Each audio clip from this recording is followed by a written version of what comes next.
You die, they profit. Professor Richard Wolff, the economist, weighs in on pandemic profiteers.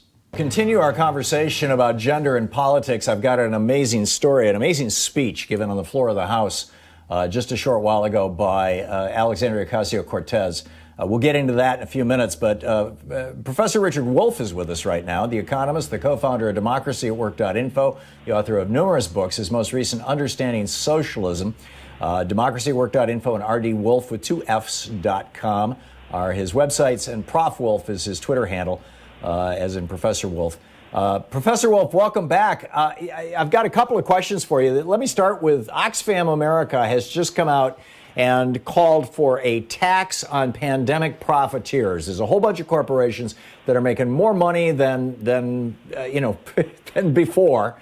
And, this kind of shades of, was it Nixon or Carter who had the windfall profits tax on oil producers back during the Arab oil embargo?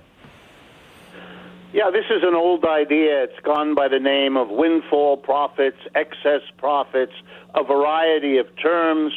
We've done that in the United States, World War I and II and so forth. So there's precedent for it. The basic idea is simple. If the nation faces a catastrophic emergency, like a war, let alone a world war, or you might say like a pandemic happening together with an economic crash like we're going through now, that ought to be a good enough reason to say to businesses, we will not bother you about the profits you've been earning. But if during a time of national catastrophe where we need resources to deal with overcoming the problem and the crisis, any extra profit you make should be taxed away and used by the government to fight the pandemic, to fight the unemployment, to fight the war, whatever the crisis was.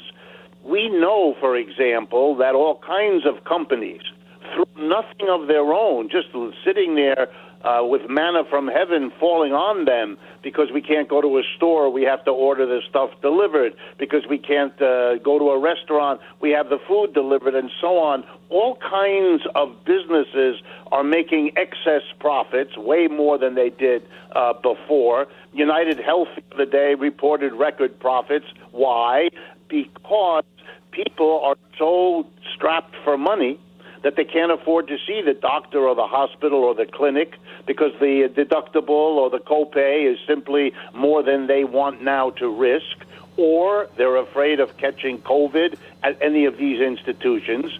So the premiums have been rolling in to United Health. It's an health insurance company, but they're not having to pay out anything because no one's going to the doctor or the hospital, giving us the additional crazy statistic that in the middle of a medical emergency, nurses and doctors are being laid off around the country, which is the case.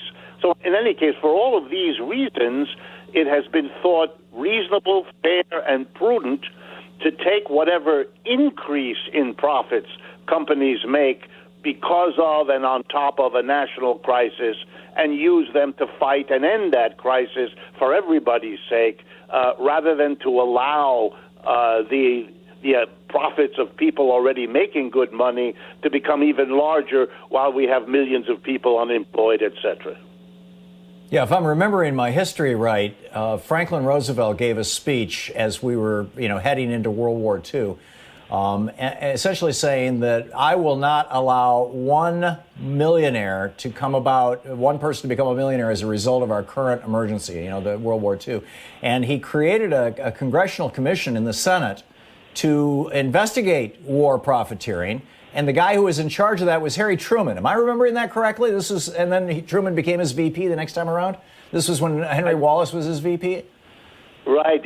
What I remember, and my history isn't any better than yours, I don't remember whether that was Truman or not, but I do remember, and I can certainly corroborate your memory about what Roosevelt did. Let me tell you what he did, because it'll drive the point home in another kind of way.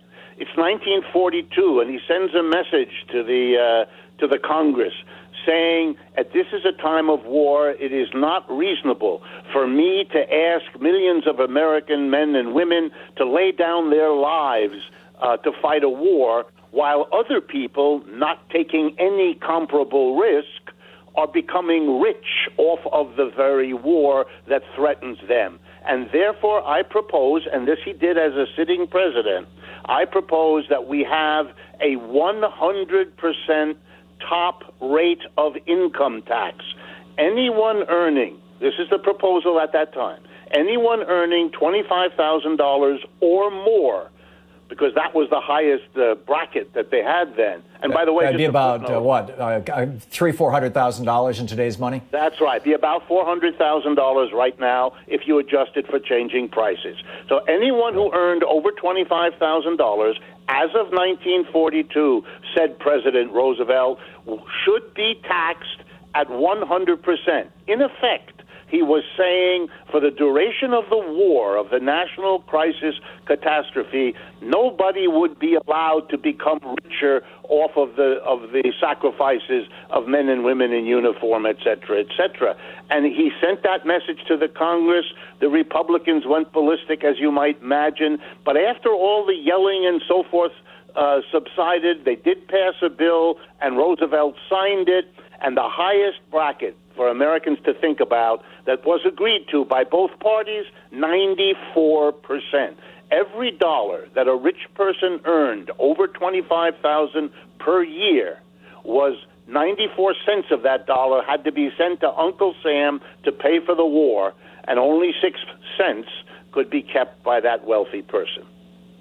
Wow. Yeah, and yes. There was a consensus across the country that was a good thing, and to a large extent that tax rate, stayed in place until Lyndon Johnson dropped it down to 74% in 67, as I recall.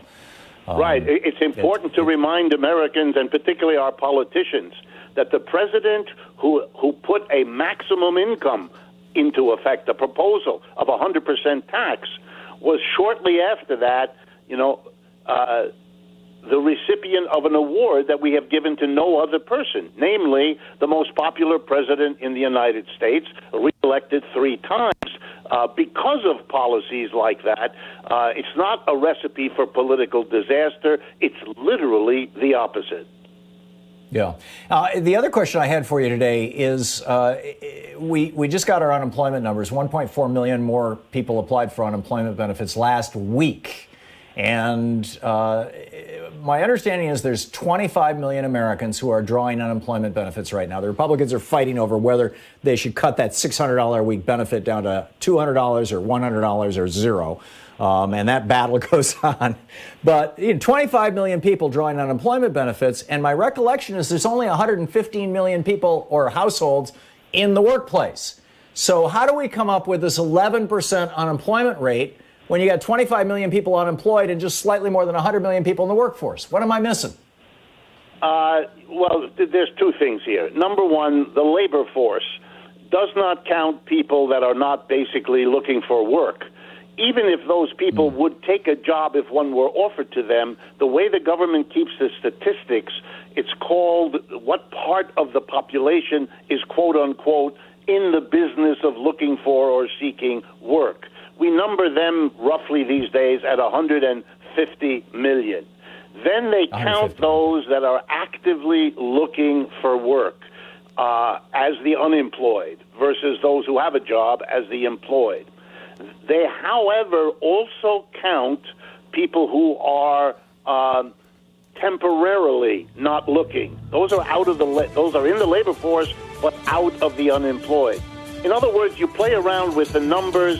Mr. Trump uses the lowest one. Most economists use a much higher one. And he's counting on people not being aware of what the counting issues are.